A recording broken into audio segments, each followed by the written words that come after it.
안녕하세요. 전주고등학교 강승현 선생님입니다. 오늘부터 8단원 중세국어에 대해서 공부해 볼 텐데요. 여러분들 이미 중학교 때 배웠던 훈민정음에 대해서 아마 기억이 잘 안 날 거예요. 그래서 이번 시간과 다음 시간까지 훈민정음에 대해서 복습해 보는 시간을 갖도록 하겠습니다. 여러분들에게 지난 목요일 담임선생님들께서 나눠주신 학습지 사용 방법에 대해서 말씀드리겠습니다. 여러분들은 지금 그 학습지를 펴놓고 학습하시면 되는데요. 학습지의 빈칸은 이 영상을 보면서 정리하시면 되겠습니다. 이제까지 항상 해왔던 형성평가는 이번 단원을 할 동안은 하지 않고 여러분이 손수 정리한 학습지를 사진 찍어서 사진 파일을 구글 클래스룸에 제출하시면 출석이 인정이 되니까 혹시 선생님들께서 나눠주신 학습지를 잃어버린 학생은 함께 첨부한 학습지를 다시 출력해서 작성해 주기 바랍니다. 이번 8단원 학습은 교과서에 있는 내용뿐만 아니라 교과서에 없는 내용도 많이 할 예정입니다. 이것은 여러분들 앞으로 볼 수능이나 문법에서 유리한 위치에 있게 하려는 목적입니다. 그래서 교과서에 없는 부분은 수업 PPT도 같이 첨부해 놓을 테니 여러분들 남은 공부에 사용하시기 바랍니다. 오늘은 먼저 훈민정음에서 자음의 제자 원리에 대해서 살펴볼 거예요. 지금 나와 있는 제목을 보면 백성을 가르치는 바른 소리라고 나와 있는데요. 이게 바로 훈민정음의 뜻입니다. 백성을 글자를 통해 올바른 길로 인도하려는 세종대왕의 깊은 뜻이 담겨 있는데요. 이 훈민정음에 대해서 공부해 보도록 하겠습니다. 오늘 배울 것은 아까도 말씀드린 자음의 제자 원리입니다. 제자란 말의 뜻은 글자를 만듦을 이야기하는데 여러분들이 알고 있듯이 훈민정음은 세상에 나온 모든 글자 중에서 글자가 어떤 원리로 만들어졌는지에 대해서 기록되어 있는 유일한 문자입니다. 여러분이 쉽게 읽고 쓰는 이 글자가 어떤 원리로 만들어졌는지 공부할 텐데 첫 번째는 상형의 원리입니다. 조금 이따가 더 자세하게 말하겠지만 상형은 모습을 따왔다는 말이죠. 어떤 모습을 땄는지 살펴보도록 하겠고요. 두 번째는 가획의 원리입니다. 가획이란 말은 획을 더했다라는 말입니다. 획을 어떻게 더해서 어떤 특성이 생겼는지 살펴볼 예정입니다. 마지막은 이 제자입니다. 앞서 이야기한 상형과 가획 이 둘과 어떤 점이 다른지 살펴보도록 하겠습니다. 우리가 배울 첫 번째 상형의 원리입니다. 이 상형의 원리는 앞서 말했듯이 본, 즉 모양을 따서 만들었다는 이야기입니다. 그럼 어떤 모양이냐? 발음할 때의 구광고절을 본에 따서 만든 것이 바로 상형입니다. 이것은 말로 설명하는 것보다도 그림을 보면서 설명하는 것이 빠르기 때문에 우리 그림을 보면서 설명하도록 하겠습니다. 먼저 기억입니다. 우리가 1학기 때 음운에 대해서 배울 때 선생님들께서 설명을 하셨겠지만 기억은 발음할 때 혀 뿌리, 즉 혀 뒤쪽이 목구멍을 막는 이런 모양을 하게 됩니다. 그래서 혀의 모양을 본따서 이렇게 기억이라고 만든 것입니다. 그리고 이 기억은 목구멍 바로 앞쪽 치아로 보면 어금니의 자리에 있기 때문에 이 기억은 어금니 소리, 한자로 말하면 아음이라고 합니다. 여기 있는 이 아자는 어금니 아라는 글자인데요. 이 아자가 사용된 대표적인 단어는 우리 코끼리 상아 알 때 이 아자를 사용합니다. 우리 상상해 보세요. 코끼리 입의 양쪽 끝에서 나온 하얀 상아 다들 아시죠? 그곳에 사용된 글자입니다. 그래서 정리하면 기억은 입안의 깊은 부분, 어금니 쪽에서 소리가 나기 때문에 어금니 소리 혹은 아음이라고 하는 것입니다. 그 다음 니은을 한번 볼까요? 니은을 발음할 때 여러분들 느라고 발음해 보시면 알겠지만 여기 윗니의 뒤쪽과 혀 끝이 이렇게 만나는 것을 알 수 있습니다. 그래서 이 니은의 발음을 할 때 혀 모양을 본따서 이렇게 만드는 것입니다. 그리고 이 니은은 혀 끝을 통해 발음이 되기 때문에 혀 설자, 이 설자를 사용하여서 설음, 혀소리라고 말한 것입니다. 이번엔 미음입니다. 미음은 발음할 때 입술이 붙었다가 떨어지면서 이렇게 발음이 되지요. 그래서 입술이 서로 붙는 모양을 이렇게 본따서 만들었습니다. 이 미음자는 방금도 말했듯이 입술이 붙었다가 떨어지면서 나는 소리이기 때문에 이렇게 입술, 순자를 사용해서 순음, 입술 소리라고 말한 것입니다. 다음 시옷을 보겠습니다. 시옷은 스라고 발음해보면 이렇게 윗니와 아랫니가 살짝 벌어지면서 소리가 나죠. 우리가 이걸 1학기 때 현대국어 의문 시간에는 마찰음이라고 배웠는데 선조들은 이것을 아랫니의 모양을 이렇게 본따서 시옷이라고 만든 것입니다.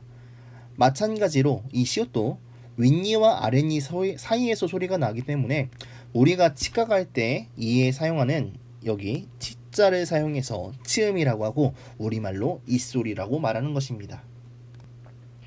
마지막으로 이응을 보겠습니다. 이응은 조금 정확하게 말하기 위해서 이렇게 훈민정음의 글자를 만든 원리가 나온 훈민정음 언해본을 살펴보도록 하겠습니다. 이응에 해당하는 부분을 이렇게 늘려보면 이렇게 나와 있는데요. 제가 한번 읽어보겠습니다. 이응난 목소리니 욕자 서점 펴안아난 목소리 같하니라. 여러분들 잘 알겠나요? 들어보니까 아는 것도 있는 것 같지만 모르는 부분도 있는 것 같습니다. 그래서 우리 학습에 도움을 줄 선비님을 섭외를 했는데 선비님을 한번 불러볼까요? 선비님, 우리 선비님이 이렇게 해석을 해주셨는데 해석을 보겠습니다. 이응은 목소리, 즉 목구멍에서 나오는 소리이니 욕심할 때의 욕자에서 처음 나오는 소리와 같다라고 말하고 있습니다. 조금 쉽게 말하자면 우리가 모음을 발음할 때 목구멍이 보이죠? 입을 크게 아 하면서 벌리면 목구멍이 보이는 것과 같이요. 우리 그림으로 돌아가서 이때의 목구멍의 모습을 본따서 이렇게 만들었습니다. 이 글자는 목구멍에서 소리가 난다고 해서 목구멍 소리, 즉 한자로는 이렇게 목구멍 후자를 사용해서 후음이라고 합니다. 그래서 조음 위치에 따라서 기본자를 정리해보면 이 표와 같습니다. 이 내용을 메모한 학생들은 일시정지를 누르고 정리해 주시기 바랍니다. 두 번째로 우리가 배워야 할 것은 가획의 원리입니다. 가획이란 획을 더했다는 말입니다. 획을 어떻게 더했는지 볼까요? 우리가 아래에서 볼 수 있듯이 기역에서 이렇게 획을 더해서 키역이 되고 니은의 획을 더해서 이렇게 디귿이 되고 다시 더해서 티읕이 되고 시옷에서 획을 한번 더해서 이렇게 지읒이 되고 다시 이렇게 더해서 치읒을 만든 것으로 보입니다. 그럼 우리가 어떤 원리에 의해 획을 더했는지 보도록 하겠습니다. 먼저 기역입니다. 기역은 여러분들도 아시듯이 예사소리입니다. 그런데 여기에 획을 더했더니 키역으로 되면서 갑자기 소리가 3개 나지요. 거센 소리가 됐습니다. 그럼 기역에서 키역으로 바뀌면서 어떤 것이 바뀌었나요? 그렇죠. 발음할 때의 위치는 그대로지만 소리의 세기가 세진 것을 볼 수 있습니다. 이번엔 니은입니다. 우리가 니은, 디귿, 티읕 셋 다 느, 드, 트로 발음해보면 발음할 때의 조음 위치는 같은 것을 볼 수 있죠. 그렇지만 니은일 때보다 디귿이 더 세고 디귿일 때보다 티읕이 발음이 더 센 것을 알 수 있습니다. 여기서 한 가지 알 수 있는 것은 여기 울림 소리가 가장 약한 소리, 그 다음 센 것은 예사 소리, 그 다음 가장 센 것은 거센 소리임을 알 수가 있지요. 이와 같은 예로는 미음과 비읍과 피읍도 이와 같은 예라고 볼 수 있습니다. 미음에서 이렇게 가획을 해서 비읍에서 이렇게 가획을 한 번 더 해서 피읍이 됐다고 알아두면 되겠습니다. 그런데 이번에는 색다른 예가 있네요. 같은 예사소리, 이렇게 같은 예사소리이지만 가획을 한 것이죠. 바로 시옷과 지읒입니다. 그런데 스를 해보고ዝ를 해보면 알겠지만 지읒이 시옷에 비해 발음이 조금 세다고 볼 수 있겠죠. 그래서 마찬가지로 시옷에서 가획을 한 것이 지읒이라고 볼 수 있고 지읒에서 다시 가획을 한 것이 치읒이라고 할 수 있겠습니다. 마지막 후음이 남았네요. 그런데 여기서 우리가 못 본 글자가 이렇게 하나가 있습니다. 이응과 히읗 사이에 획이 하나 없는 것이 있지요. 우리가 잘 아는 포켓몬이나 디지몬에서 진화가 되어야 하는데 진화가 약간 덜 된 느낌입니다. 그럼 우리 가획의 원리에 따라 살펴보면 획을 하나 늘리면 소리가 세지고 획을 하나 없애면 소리가 여려지겠죠. 그럼 우리가 이응의 관점에서 보면은 거센 이응이라고 할 수 있고 아니면 히읗에서 관점에서 보면은 여린 히읗이라고 할 수 있겠습니다. 이 글자에 이름이 없는 이유는 이 글자가 너무 빨리 사라졌기 때문이죠. 그래서 이 글자를 우리는 이응의 관점보다 히읗의 관점을 통해서 여린 히읗이라고 합니다. 그럼 이 부분을 통해서 알 수 있는 것이 있습니다. 가백을 하면 생기는 자질이 있다, 성격이 있다는 것입니다. 그것은 바로 소리가 세진다는 것인데 훈민정음 해례에는 이것을 이렇게 표현하고 있습니다. 성, 출, 초, 려. 이 부분을 해석하면 소리가 약간 세게 난다 인데요. 가획을 하면 생기는 자질, 특성은 바로 이 성, 출, 초, 려라고 할 수 있겠습니다. 그래서 우리 훈민정음은 바로 자질 문자라고 할 수 있는데요. 이것은 영어의 알파벳처럼 그냥 발음만 표시된 것이 아니라 소리가 세진다는 정보가 글자에 담겨 있다는 말입니다. 그래서 다시 사람들이 일상적으로 사용하는 문자 중에서 자질 문자는 한글이 유일하다고 할 수 있어서 세종대왕의 위대한 발명품이라고 하는 것입니다. 그래서 좋은 위치에 따라서 기본자와 가획자를 정리하면 이 표와 같습니다. 이 내용을 메모할 학생들은 일시정지를 누르고 정리해주세요. 마지막으로 공부할 이체자입니다. 이체라는 말은 다를 이, 몸, 체 자로 모양이 다르다는 이야기죠. 그럼 어떤 점이 다를까요? 먼저 보여드리도록 하겠습니다. 아음의 이체자는 이렇게 키읔과는 다르게 생기고 꼭 이렇게 이응과는 또 다르게 생긴 것이 이응의 머리 부분이 이렇게 삐죽 올라와 있죠. 그리고 설음의 이체자는 바로 여러분들이 아시는 리을입니다. 그런데 치음의 이체자로 되어 있는 것은 이렇게 시옷에서 획이 하나 늘긴 했는데 지읒처럼 위에 획이 늘은 게 아니고 이렇게 아래에 획이 늘었죠. 마치 삼각형처럼 되어 있습니다. 이렇게 이체자들을 확인했으니 이제 설명을 해드리겠습니다. 먼저 아음, 어금니 소리의 이체자 먼저 살펴볼게요. 기역에서 키읔으로 가획을 해서 만들어졌다고 방금 설명을 해서 여러분들도 이렇게 아시는 내용입니다. 그런데 여기 이응은 이응인데 이상하게 생긴 이응은 무엇일까요? 이 이응은 바로 옛이응인데 이 글자는 바로 우리 현대국어 자음 체계표에 나온 이응과 같이 받침에서 사용되는 이응입니다. 잉이라고 발음할 때 받침으로 사용하는 이응이죠. 그럼 그냥 우리가 알고 있는 이응은 어떻게 사용했냐고요? 그것은 다다음 3차시 때 다시 이야기하겠지만 받침으로 사용하는 그냥 이응은 아무것도 발음하지 않았습니다. 이것은 한자음을 표기할 때만 사용하는 받침 이응으로 받침에 아무것도 없다는 것을 이야기하죠. 어쨌든 이것은 한자음 표기 때 다시 설명하도록 하고요. 이 옛이응은 받침 이응을 표기할 때 사용한 이응이다 라고 기억하면 되겠는데 그럼 이게 왜 어금니 소리고 이체자냐?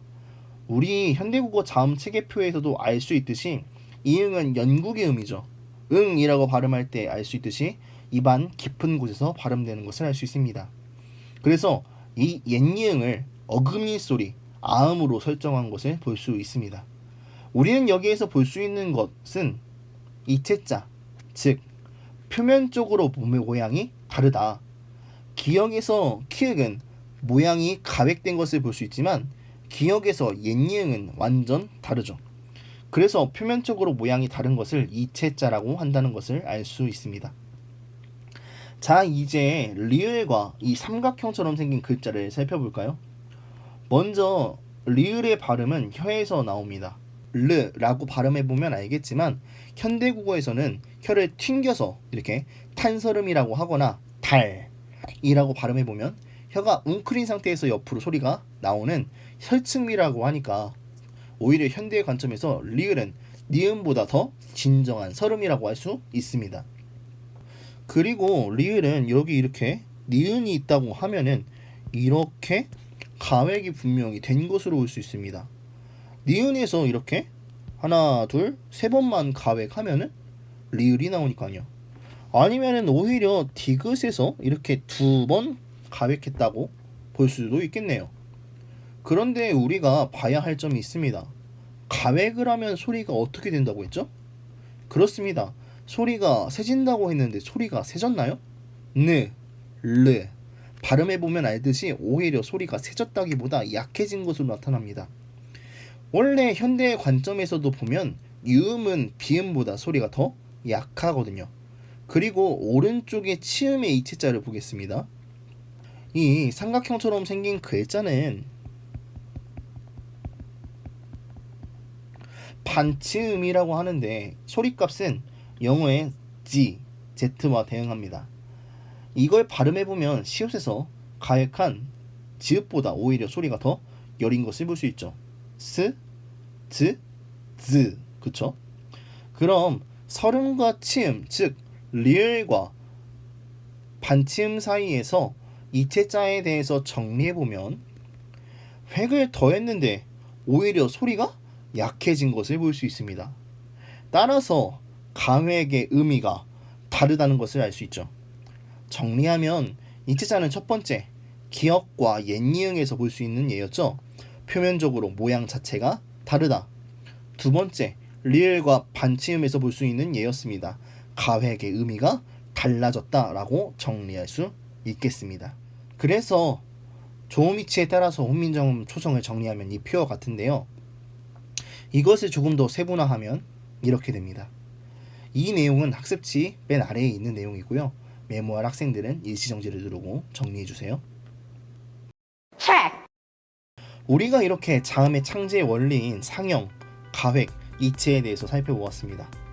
여러분들 수업 내용 잘 정리하시고 학습지 사진 잘 찍어서 구글 클래스룸으로 제출해야 하는 것 잊지 마시기 바랍니다. 다음 시간에는 훈민정음의 창제 원리 두 번째 편, 모음의 창제 원리와 문자의 운용에 대해서 살펴보도록 하겠습니다. 모두 다음 시간에 만나요.